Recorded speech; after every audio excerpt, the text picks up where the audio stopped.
கண்மணி எப்படியாவது காயத்தை ஏற்படுத்தணும் அப்படின்னு சொல்லிட்டு பிளான் பண்ணி என்ன பண்ணுறாங்க, அவங்க மேலே வந்து வெளியே வந்து ஏற்படுத்தி விடுறாங்க. அப்படியே வந்து ராக்கெட் அவங்க மேலே விடுறாங்க. அந்த டைமில் கரெக்டாக நம்ம அன்பு வந்து என்ன பண்ணுறாரு, கண்மணி கிட்டேருந்து வந்து ராக்கெட்டை வந்து வந்து அவங்க கண்மணியை வந்து காப்பாற்றுறாரு ராக்கெட் கிட்டேருந்து. அதுக்கப்புறம் ராக்கெட் அந்த சைடு போயிடுது. கண்மணி வந்து பார்த்துட்டு அப்படியே நிம்மதி அடைகிறாங்க. இதை பார்த்து வெண்லா, ஸ்வேதா, அதுக்கப்புறம் வந்து மயூரி எல்லாருமே சேர்ந்து செம்ம டென்ஷன் ஆகிடுறாங்க. சரி இப்படி நடந்துருச்சு அப்படின்னு சொல்லிட்டு வந்து செம்மையாக டென்ஷன் ஆகிடுறாரு. நம்ம வந்து பார்த்துட்டு அன்பு, உங்களுக்கு கொஞ்சம் கூட அறிவு இருக்கா இல்லையா? இந்த மாதிரி தான் விடுவீங்களா? உங்களுக்கு விட தெரிஞ்சால் பட்டாசு வெடிக்க செஞ்சால் வெடிக்கணும், அப்படி இல்லையா எடுத்து வச்சுட்டு போயிடணும். தேவையில்லாத வேலை ஏன் செஞ்சீங்க? இப்போ இது தேவையானது உங்களுக்கு தேவையா அப்படின்னு சொல்லிட்டு கேட்குறாரு. அதை கேட்டு நான் வேணும் நான் செஞ்சேன், ஏதோ விட்டேன்.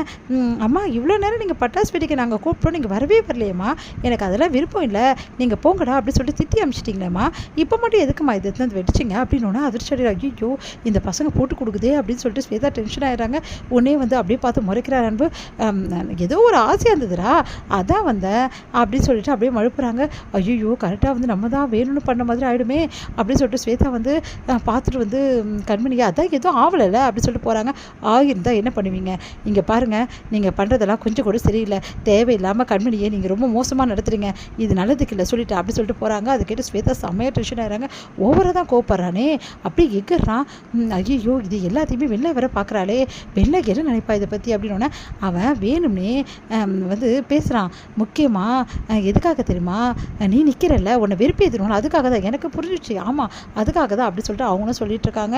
இங்கே வந்து என்ன பண்ணுறாரு, அன்பு ரொம்ப டென்ஷனாக இருக்காரு. அதை பார்த்து வந்து கண்மணி வந்து என்ன அன்பு ஏன் இவ்வளோ டென்ஷனாக இருக்கீங்கன்னு, உனக்கு கை காலில் எதுவும் அடிப்படல, எதுவும் ஆகலைல்ல கண்மணி அப்படின்னோடனே எனக்கு எதுவும் ஆகலைல்ல அன்பு அப்படி சொல்கிறாங்க. உன்னை கையெல்லாம் பார்க்குறாரு, தொட்டு பார்க்குறாரு, உன்னை வந்து காலெலாம் தொட்டு பார்க்குறாரு, காலை காட்டு அப்படின்றாரு. வேறு எங்கேயாவது அடிபட்டிருக்கா அப்படின்னு சொல்லிட்டு எல்லா இடமும் பார்க்குறாரு.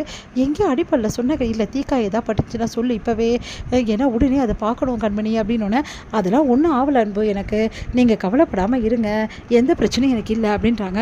உடனே வந்து அப்படியே பார்த்துட்டு ஒரு நிமிஷம் ஒன்றும் புரியல, இவ்வளோ பாசம் என் மேலே வச்சுருக்காரு, இவ்வளோ அன்பு என் மேலே வச்சுருக்காரு, அப்புறம் எதுக்காக வந்து என்னை அப்படிலாம் யோசிக்க போகிறாரு இவர், என்னை பிரியணும்னு முடிவு எடுப்பாரா? ஏன் வந்து அந்த வெளியில் இப்படி என்னை குழப்பி விட்டுருக்கா, அவள் வேணும் தான் குழப்பி விட்டுருக்கா, உண்மையிலேயே அன்பு என் மேலே ரொம்ப பாசமாக தான் இருக்காரு அப்படி சொல்ல. அன்பு உங்ககிட்ட ஒரு விஷயம் கேட்கலாமா, சொல்லு கண்மணி அப்படின்னோடனே இல்லை அன்பு உண்மையிலேயே என் மேலே வந்து உங்களுக்கு அக்கறை இருக்கா, இது உண்மையான அக்கறை தானா அப்படின்னோடனே அப்படியே ஒன்றும் புரியாமல் யோசிக்க, என்ன கண்மணி இப்படிலாம் என்னை கேட்டு அசிங்கப்படுத்துகிற அப்படின்னோடனே, அப்போ நான் நடிக்கிறேன்னு சொல்ல வரியா? ஐயோ அப்படிலாம் சொல்லலைங்க, இல்லை நீங்கள் அம்மாக்காக இப்படிலாம் பேசாத கண்மணி, தயவு செய்து இப்படிலாம் பேசாத, உன் மேலே வச்சுருக்கிறது நான் உண்மையான அன்பு தான் கண்மணி அப்படின்னு சொல்லிட்டு அப்படியே கையை பிடிக்கிறாரு. அப்படியே கண்மணிக்கு சந்தோஷம் தாங்க முடியல, அப்படியே வந்து ஹக் பண்ணுறதுக்காக அப்படி பண்ணுறாங்க. அவரும் வந்து அப்படியே ஹக் பண்ணுறாரு. ரெண்டு பேரும் தண்ணியை மறக்கிறாங்க. கொஞ்ச நேரம் அப்படியே வந்து போகிறாங்க.